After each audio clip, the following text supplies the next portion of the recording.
절 피조 세계의 창조 과정과 그의 성장 기간에 대해서 말씀드려 보겠습니다.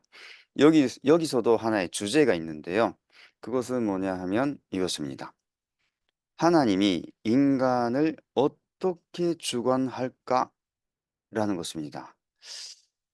예, 주관하는 문제입니다. 어떻게 하나님은 인간을 주관할까요? 이 부분에 대해서 정확히 알면 좋을 것 같습니다. 예, 피조 세계의 창조 과정을 보겠습니다. 예, 창세기 1장을 보면 천지 창조가 나와 있습니다. 이걸 보면 첫째 날부터 시작해가지고 여섯째 날까지 이렇게 빛부터 시작해서 마지막으로는 포유류, 인류 이렇게 창조가 이루어집니다. 이걸 보면 6일이라는 시간적인 과정이 있다라는 것을 알 수가 있어요. 그런데 중요한 것은 6일, 6일, 일 하루가 어떤 개념이냐라는 거죠. 예, 하나님이 천지를 창조하셨을 때 지금 우리가 살고 있는 햇빛이 없었을 것이고 달도 없었을 것이에요. 그래서 하루라는 개념이 별로 안 맞습니다. 여기에는. 근데 성경은 6일, 여섯째, 육일이라고 표현하고 있다는 거죠. 그래서 이 부분에 대해서 좀 한번 해보자는 건데, 하나님이 우주를 창조하실 때 6일이라는 기간을 두고 하셨다라는 것에 의미가 있습니다. 즉 창조 과정에 6단계가 있다라는 것입니다. 창조가 하나 나와라 해서 순간적으로 나온 것이 아니고 여섯 단계를 거쳐서 순서대로 창조가 되었다라는 것이죠. 여기에 더 깊은 의미가 있다는 것입니다. 그러니까 하나님이 전지전능하시기 때문에 해 하면 바로 이렇게 나타난다가 아니라는 거예요. 시간성 가지고 있다라는 것입니다. 그래서 창조 과정을 보니까 6일이라 했고 이 6일이라는 말은 여섯 단계를 말한다라고 생각하면 좋을 것 같습니다. 자, 창조 과정에 여섯 단계가 있었어요.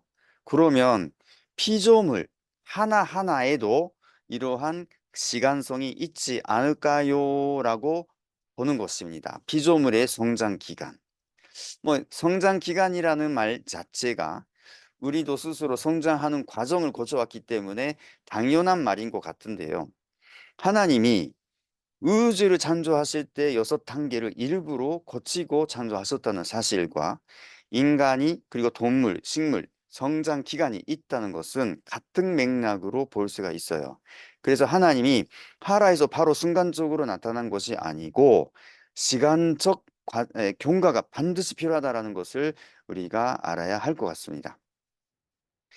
창세기를 보면 저녁이 되고 아침이 되니 이는 첫째 날이다 라는 표현이 있습니다. 생각해 보시면 알겠는데 저녁에서 다음날 아침을 맞이하기까지는 분명히 밤이라는 기간이 있거든요. 기간. 반드시 있겠죠. 저녁 다음이 아침 아니거든요. 저녁을 지나면 밤을 지나서 아침이 돼요. 시간적 과정, 경과가 필요하다는 거예요. 그렇기 때문에 이 밤 부분을 시간적 경과가 필요하다. 반드시. 이것을 우리는 성장 기간으로 보고 있습니다.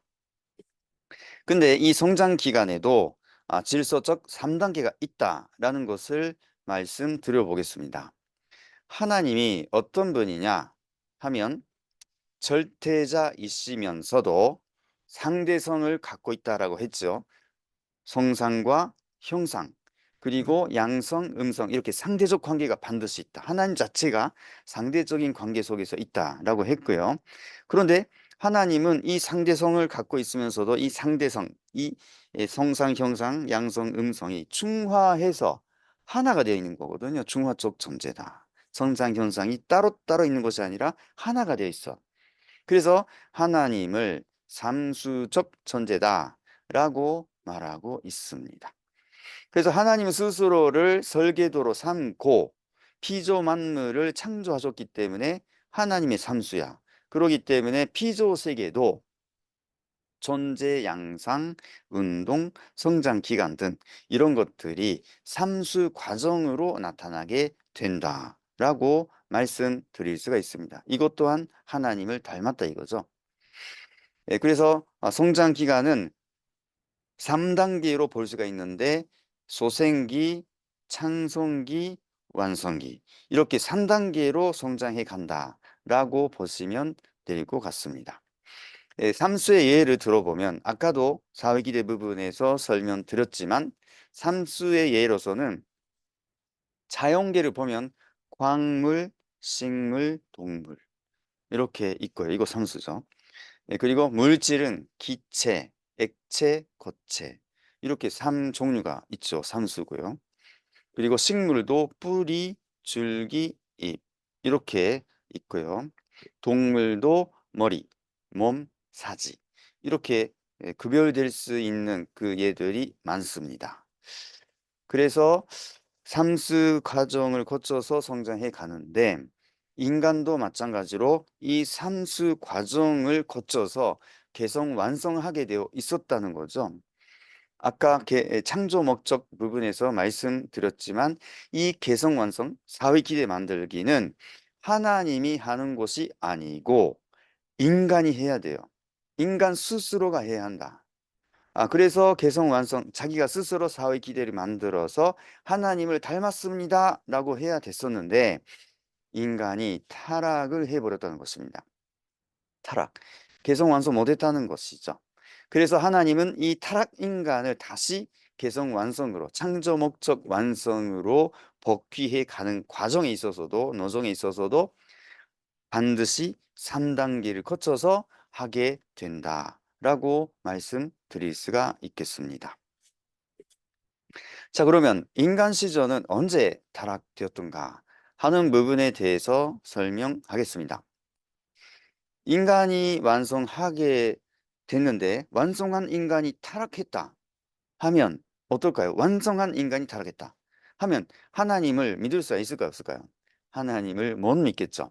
하나님도 불완전한 분이구나 라고 말할 수밖에 없고 그리고 전능성도 믿을 수가 없습니다. 왜? 인간이 완성했는데 타락했다? 그럼 완성품이 타락했다니 무슨 뜻이지? 하나님도 그렇다는 것이죠. 그렇기 때문에 인간이 완성해서 타락한 것은 아니다. 인간이 완성해서 타락한 것이 아니다면 당연히 성장 기간에서 타락했다라고 볼 수밖에 없다는 거죠. 완성해서 타락한 것이 아니라 미완성기에 성장해 가다가 타락했다라고 볼 수밖에 없는 것입니다. 그래서 이 시기가 언제냐라는 것인데요. 우리는 창성기 완성급에서 타락했다라고 보고 있습니다. 창성기 완성급. 미완성기에 타락했다 이겁니다. 자, 이제부터 그 간접 주관권, 성장 기간에 대해서 말씀드려보겠는데요. 성장 기간을 간접 주관권이라고도 해요. 근데 그 이유가 뭐냐 하면 피조물은 그 성장 기간에 있는 원리 원칙, 하나님이 세우신 원리의 주관성, 자율성에 인해서 자율적으로 성장하게, 완성하게 되어 있는 거거든요. 성장 기간은 자율적으로, 주관적으로 스스로 성장하게 되어 있어요. 동식물은 보시면 아시겠지만 그냥 있는 그대로 성장해 가는 거예요. 그거는 뭐냐면 성장 기간에 깔려 있는 원리, 주관성, 자율성 자체로 인해서 성장 완성하게 되어 있다라는 것입니다. 그러면 하나님은 어떤 입장이냐? 이 원리의 주관자로 계시고 이 성장 기간에 있을 때는 원리의 결과로 인해서 성장하는 결과만 보신다는 거예요.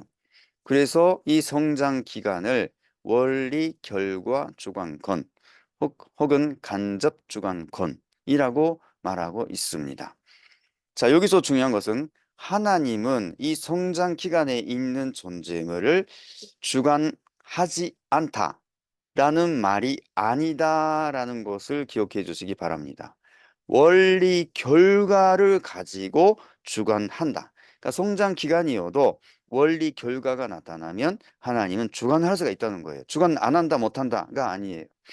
이해가 됐습니까?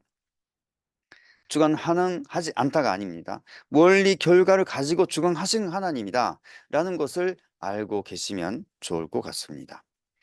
자, 손장기간에 대해서 그냥 만물은 원리 자체의 주관성, 자율성에 인해서 저절로 자연스럽게 손장해요. 완성해요. 그런데 인간은 조금 다릅니다. 인간은 당연히 이 원리로 인해서 성장해 가지만 반드시 인간의 책임 분담을 함으로써야 완성하게 되어 있다. 이것이 만물과 인간의 차이입니다. 이것을 꼭 기억해 주시고요. 그래서 성장 기간에 있어서 하나님이 인간에게만 책임 분담을 주셨어요. 그 이유가 무엇일까요? 이것도 알아야 되겠죠. 그 이유가 뭐냐면 이 만물에 없는 책임 분담을 인간이 다 완수함으로 하나님의 창조성을 지닐 수 있도록 하기 위해서 책임 분담을 주신 거고, 하나님의 창조의 의업에 가담했다. 하나님의 창조를 도와줬다. 이러한 의지에 서시는 거고, 그런 의지, 관점에서는 창조주의 입장이 되는 거죠. 인간이 피조 만물을 완성시켰습니다. 라는 입장에 설 수가 있다는 것입니다. 그러기 때문에 이 만물 세계의 주인의 권한을 가질 수가 있는 거죠. 왜? 만물 세계, 피조 세계를 창조하고 또 완성시킨 것이 인간이야. 이렇게 말할 수 있는 것이기 때문입니다. 그래서 하나님은 책임 분담을 인간에게 주신 것입니다. 자, 그러면 그와 비해서 그럼 직접 주관권이 뭐냐? 아까는 성장 기간, 간접 주관권에 대해서 설명했는데요. 이제는 직접 주관권에 대해서 말씀 들어보겠습니다. 이 직접 주관권은 하나님의 창조 목적은 사회 기대다라고 했지 않습니까? 그렇기 때문에 인간이 완성하고 하나님을 중심으로 해서 주체 대상 합성일체가 되어가지고 사의 기대를 이룬 상태, 이것이 직접 주관권이라고 할 수가 있는데, 이렇게 되면 하나님과 심정일체가 되고 완전히 사랑과 미를 주고받는 관계가 되고 선의 목적을 이룬 것이기 때문에 이렇게 되면 하나님과 완전히 실체가 되는 것, 하나님의 실체가 되는 것. 그래서 하나님의 실체가 되기 때문에 직접 주관하게 되는 거죠. 이것을 직접 주관이라 하고, 직접 주관권은 바로 완성권이다 라고 말할 수가 있습니다. 자, 다음은 오늘 마지막 제6절인데요. 인간을 중심한 무형 실체 세계와 유형 실체 세계에 대해서 말씀드릴게요. 이 부분의 그 키워드는 이것입니다. 영인체를 성장시키는 생력 요소. 영인체를 성장시키는 생력 요소. 답부터 말씀드리자면 영인체를 성장시키기 위해서, 개성 완성하기 위해서는 생력 요소가 필요해요. 근데 생력 요소를 우리가 어떻게 얻을 수가 있는가? 라는 부분에 대해서 여러분께서 관심을 가지고 봐주시면 감사합니다. 먼저 무형 실제 세계와 유형 실제 세계에 대해서 설명하겠습니다. 오늘 맨 처음에 말씀드린 대로 하나님은 이성성상의 하나님이세요. 성상과 형상이 있고 양성과 음성, 이것 하나로 충화된 하나님이신데, 이 하나님은 스스로를 닮게 피조 만물을 창조하십니다. 그때에 설계도가 필요해요. 설계도. 어, 인간도 뭔가를 만들려고 할 때 설계도가 있거든요. 하나님도 마찬가지입니다. 그래서 하나님은 스스로가 이성성상이고 이게 사회 기대를 만들어서 완전히 하나가 되어 있는데, 하나님 스스로의 모습을 설계도로 만든 게 뭐냐면 인간입니다. 인간. 하나님이 가장 보고 싶어 하셨던 것은 6일째에 창조된 인간입니다. 인간이 마지막으로 창조됐지만 그 인간을 본으로 해서 모든 피조만물을 설계하신 거예요. 인간을 기준으로 해서, 설계도의 기준으로 삼아가지고. 그래서 인간을 보니까 마음과 몸 있지 않습니까? 인간을 보니까 설계도인 인간을 보니까 마음과 몸이 있더라. 이거는 뭐 부정할 수가 없죠. 근데 마음은 안 보이고 몸은 보입니다. 근데 이 인간을 설계도로 했단 말이죠. 이 인간이 설계도예요. 그렇다면 이 설계도로 해서 만들어진 피조 세계에 인간의 몸 같은 세계, 인간의 마음 같은 세계가 있을까? 없을까? 답은 당연히 있다는 거죠. 인간의 마음을 닮은 안 보이는 무형 실제 세계가 있을 것이고, 우리가 보고 있는, 살고 있는 유효 실제 세계가 있는 거예요. 눈에 안 보이기 때문에 없다라는 말은 여러분 이제부터 해서는 안 됩니다. 하나님은 인간을 설계도로 피조 세계를 창조하셨기 때문에 인간의 안 보이는 마음이 있고 보이는 몸이 있다라는 것은 피조 세계도 당연히 무형 실제 세계, 안 보이지만 영계가 있고 보이는 세계가 있다. 이렇게 이해를 하시는 것이 좋겠습니다. 자, 그래서 우리는 이 무형실제 세계와 유형실제 세계를 합해서 천주라는 말을 쓰고 있습니다. 예, 유형실제 세계, 무형실제 세계 합해서 천주라고 합니다. 자, 근데 마음과 몸의 관계를 보시면 이해가 되시겠지만 마음은 주체적이고 몸은 대상적입니다. 그렇기 때문에 이 천지를 봤을 때도 안 보이지만 있는 무형 실제 세계가 주체고 유형 실제 세계가 대상이다 라고 이해하시면 좋을 것 같습니다. 그리고 인간의 몸, 육신은 언젠가는 반드시 죽습니다. 이 육신을 벗는 거죠. 육신을 벗으면 인간은 영인체 모습으로 영계, 무형 실제 세계에 가서 영주하는 거예요. 소위 영생한다라는 말입니다. 영생하는 거예요. 우리는 영생합니다. 이 몸을 갖고 영생하는 것이 아니고 이 영인체를 가지고 영생하는 거예요. 그러기 때문에 이 지상 생활을 통해서 이 영인체를 앞으로 영생할 영인체를 충분히 성장시켜야 합니다. 성장. 그래야 영계에 갔을 때 행복하게 사는 거예요. 우리 세상에서 살다 보면 좀 안타까운 일이 있죠. 얘가 탄생했는데, 출생했는데 조금 그 선천적인 문제가 있어. 그런 애가 가끔 있습니다. 그러면 선천적인 문제가 있기 때문에 그 애는 육신 생활을 하는 동안 그 어려움을 겪고 가는 수밖에 없는 거죠. 그런 것처럼 우리가 육신 생활을 하다가 충분히 익숙하지 않고 용기로 가게 되면 그와 마찬가지의 일이 있을 수가 있다라는 것입니다. 그래서 우리가 영인체를 충분히 선장시켜야 한다라는 것을 기억해 두시고 그 기와도가 아까 뭐라고 했죠? 생력 요소라고 했습니다. 생력 요소가 용인체를 선장시키는 가장 중요한 핵심적 영양소다라고 기억해 주시기 바랍니다. 자, 그럼 피조 세계에 있어서의 인간의 의지에 대해서 간단하게 말씀드릴게요. 피조 세계의 주관자다라고 인간은 피조 세계의 주관자다라고 말할 수가 있습니다. 하나님은 만물을 주관하라 하셨기 때문에 당연히 주관자가 되는 건데 하나님은 인간이 피조 세계를 주관할 수 있도록 영인체와 같은 요소로 무현 세계를 만들었고 육신과 같은 요소로 유현 세계를 만들었어요. 그렇기 때문에 인간은 피조 세계의 주관자가 될 수 있는 것입니다. 예, 그리고 두 번째가 피조 세계의 매개체요, 화동의 중심체다라고 말할 수가 있습니다.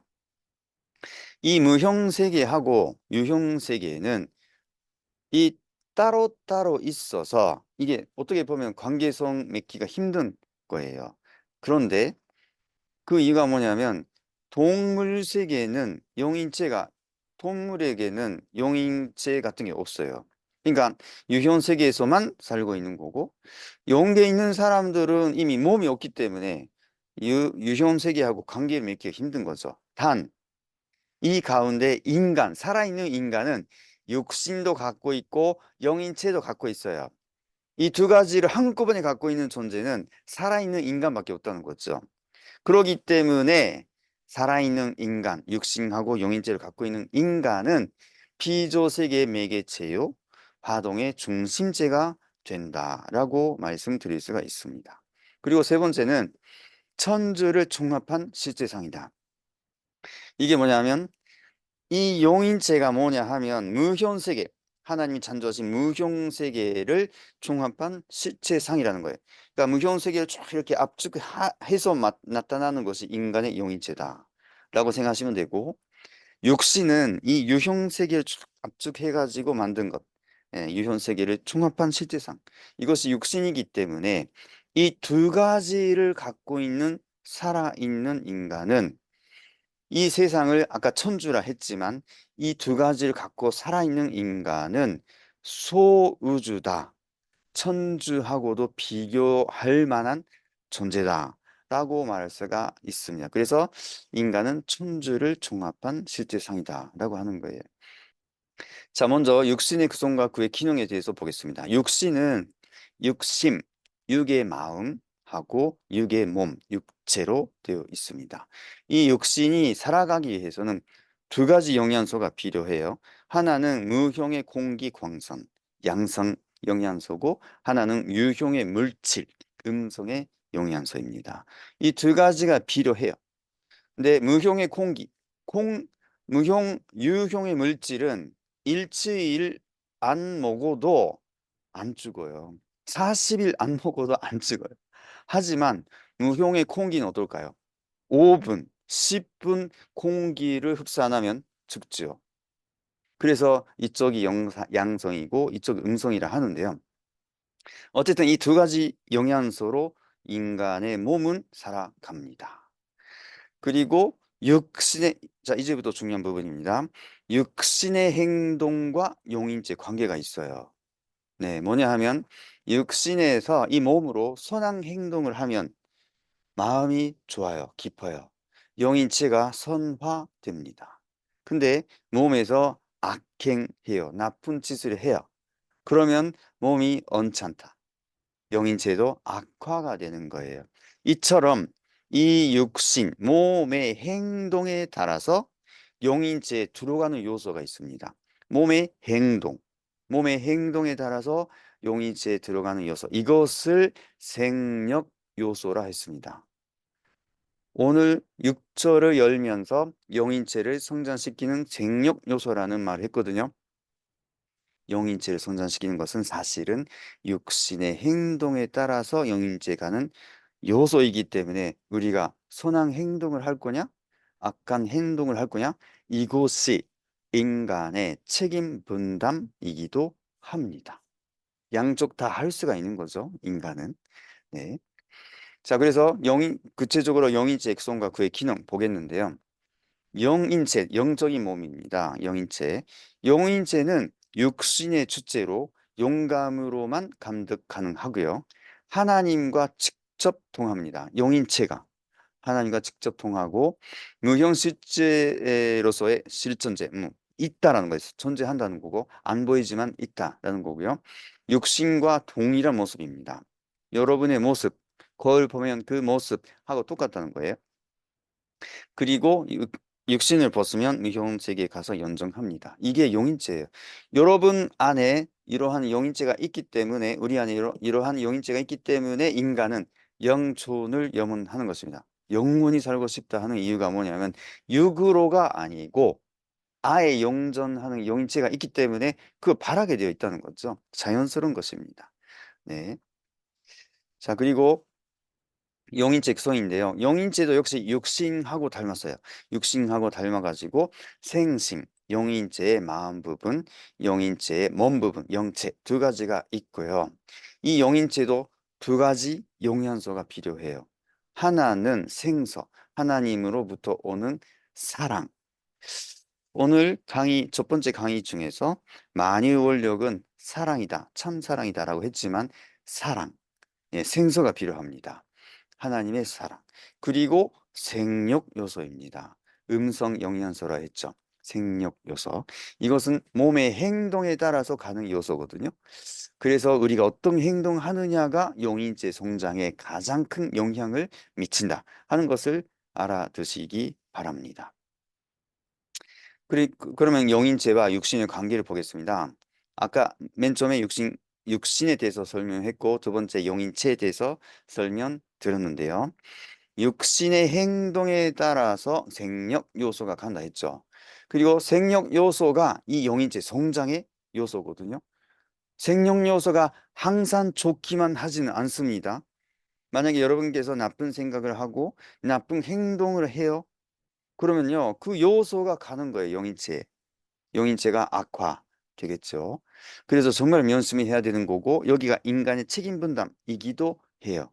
내가 선한 길 선택할 거냐, 나쁜 길 선택할 거냐. 이거는 하나님에 달려 있는 것이 아니라 여러분에 달려 있습니다.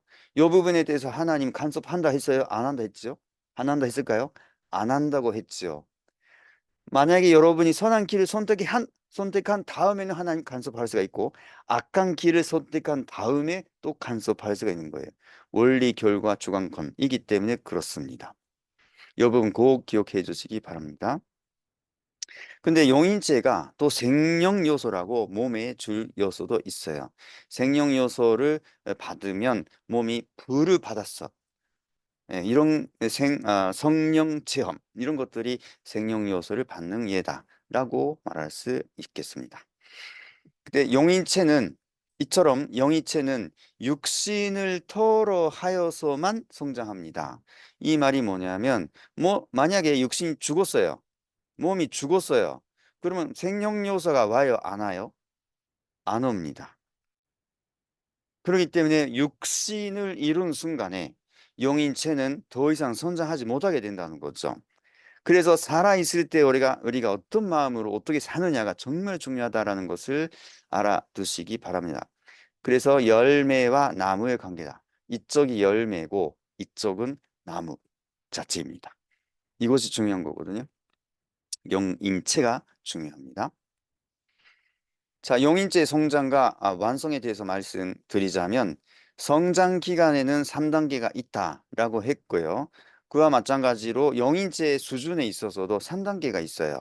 소생기의 용인체, 육신을 토로해서만 성장할 건데 소생기를 영형체, 그리고 장성기를 생명체, 완성기를 생명체라고 합니다. 생명체까지 용인체가 성장한다. 함은 어떤 상태냐? 무형세계를 그대로 느낀다는 거예요. 영적인 눈이 띄어오고 영적인 입도 열리고 귀도 들리고 완전히 무형세계를 그대로 느낀다는 거거든요. 그 기준이 완성의 기준입니다. 생명체의 기준이 그렇다라는 것이에요. 아직 안 됐다 하면 성장해 가야겠구나. 나 스스로 성장해야겠구나. 라는 것을 생각하시면 좋을 것 같습니다. 자, 생명체를 이루면 어떻게 되느냐에 대해서 설명하겠습니다. 영계에 있는 영적 사실을 그대로 감지하고 육신으로 공용하기 때문에 생리적 현상으로 안다는 거예요. 이것이 바로 영적인 눈이 보이게 된다. 영적으로 들린다. 이런 거거든요. 그러니까 영적 사실을 이 눈으로 보는 것처럼 보이게 된다. 생리적 현상으로 느끼게 된다라는 것이기 때문에 이렇게 되는 것을 완성했다라고 할 수가 있죠.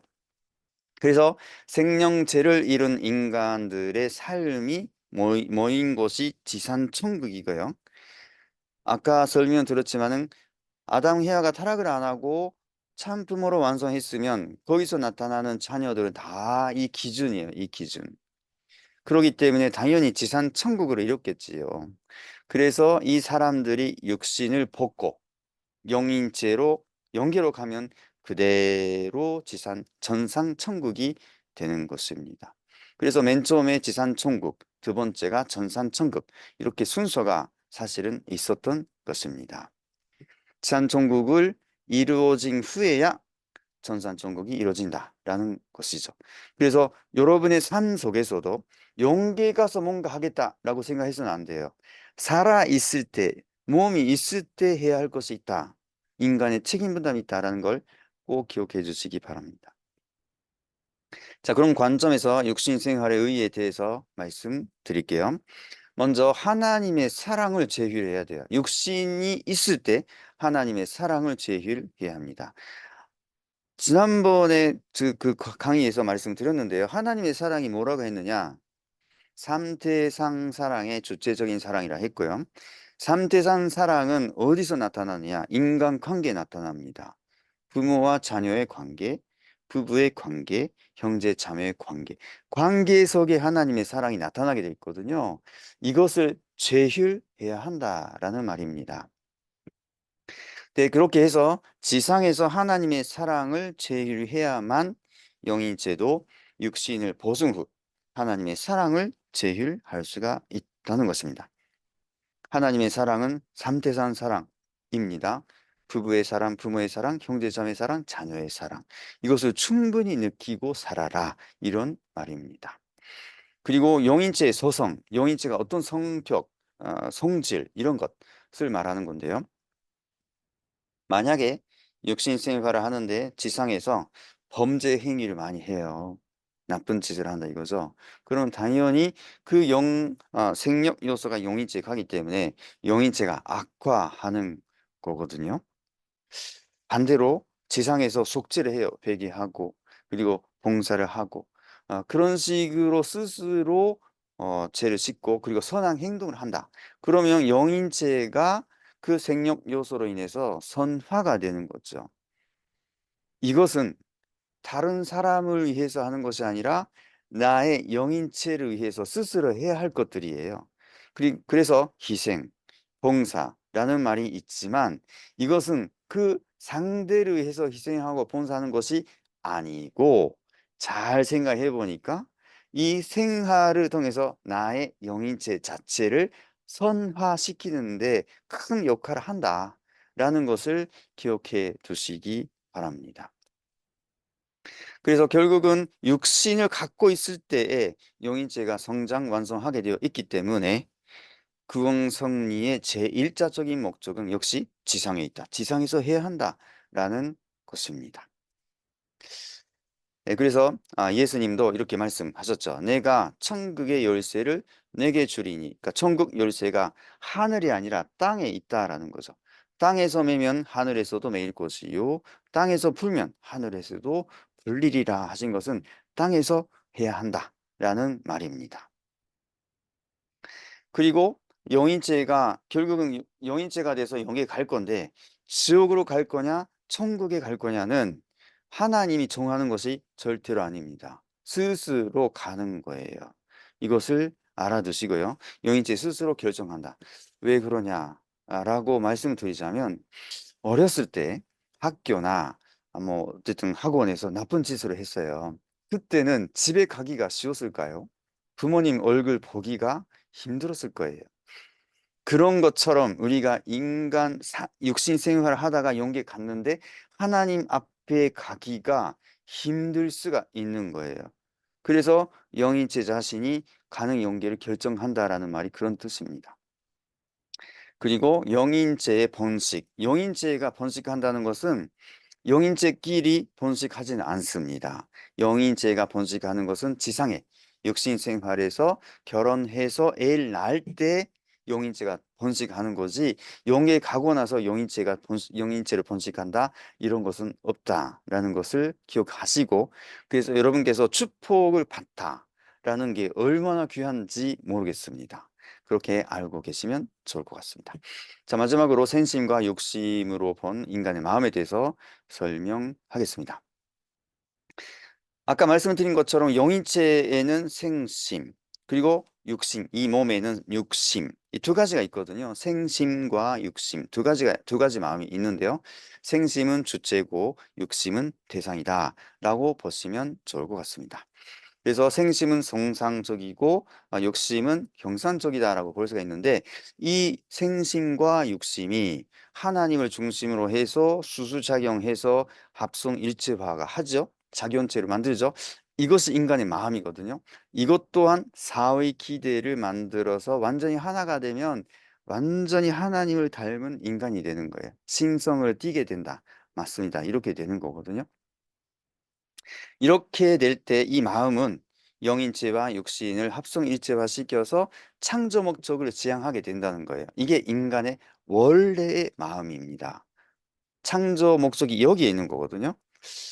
그래서 이 마음을 가지고 살아야 되는데 이 본연의 양심을 갖고 살아가야 되는데 이 양심에 대해서 아버님은 나침반이라는 말을 쓰셨어요. 하나님이 주신 나침반이야. 나침반대로 살면 돼. 이런 건데 사실은 타락함으로써 이 마음의 기준이 없어져 버렸습니다. 기준이 틀렸다는 거예요.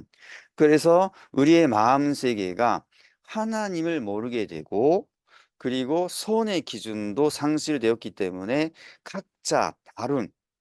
각자가 다른 손의 기준을 갖고 산다는 거예요. 여러분, 옆에 있는 사람하고 손의 기준이 다르면 어떤 일이 벌어질까요? 이것은 내가 손이다라고 생각하는데 옆에 있는 사람은 이건 악이야 라고 말할 수가 있는 거예요. 그래서 이렇게 되므로 양심을 주장하는 사람 사이에도 투쟁이 생기게 됐다는 거예요. 그래서 우리가 양심대로 산다 해서 바른 길이 아니다라는 것을 명심할 필요가 있습니다. 그리고 이 마음, 타락해서 하나님 모르게 됐지만은 선을 지향한단 말이죠. 근데 이 마음의 성상적인 부분을 본심이라 하고 경상적인 부분을 또 양심이라고도 말하고 있습니다. 자, 근데 이런 것도 있어요. 사탄이라는 존재가 있습니다. 그래서 사탄을 중심으로 해서 생심과 육심이 수수작용할 수도 있어요. 그럼 또 하나의 작용체가 생기겠죠. 이것을 사심이라고 합니다. 인간은 당연히 이 사심대로 살아서는 안 되겠죠. 예, 후회하는 일들 있을 것입니다. 가끔씩 그렇게 중요한 것은 아니겠지만 후회하는 일들. 이건 결국은 사심을 중심으로 해서 이루어진 일들. 그 일들은 영인체에 당연히 나쁜 영향을 주었을 것이고 그런 마음이 그 할 때는 느끼지가 않은데 하고 난 다음에 느끼는 거죠. 후회하는 것. 이런 것들은 사심을 중심으로 해서 이루어진 일이다라고 볼 수가 있을 것 같습니다. 그래서 이 사심은 당연히 악을 지향하는데 악을 지향하는 이 사심에 주관받고 있을 때는 본인이 이것이 악이다라고 느끼지가 않아요. 이게 문제거든요. 하고 난 다음에 나중에 후회하는 거거든요. 이런 부분을 우리가 잘 주관할 필요가 있습니다. 타락 인간은 이 아까 말씀하신 대로 하나님을 중심으로 한 본심, 양심 있는데 한편에는 사심도 영향을 받아요. 그렇기 때문에 본심과 양심은 이 사심에 반발해서 선한 길로 가자고 인도해주는 마음이다. 그리고 그 마음을 통해서 사탄을 물리하고 하나님을 상대하게 하려고 한다. 이런 마음이 본심 양심이다라는 것을 알아두시기 바랍니다. 자, 오늘은 여섯 번째 강의는 영인체를 성장시키는 생력 요소라는 말로 시작했는데요. 이 육신 가지고 살아 있을 때 어떻게 사느냐에 따라서 영인체가 성장하고 그리고 선화가 되고 악화가 되고가 정해지기 때문에 여러분께서 이 원리의 말씀을 통해서 선한 길을 내가 선하다고 생각하니까 선하다가 아니거든요. 그거는 선하다고 말할 수가 없을 때가 종종 있습니다.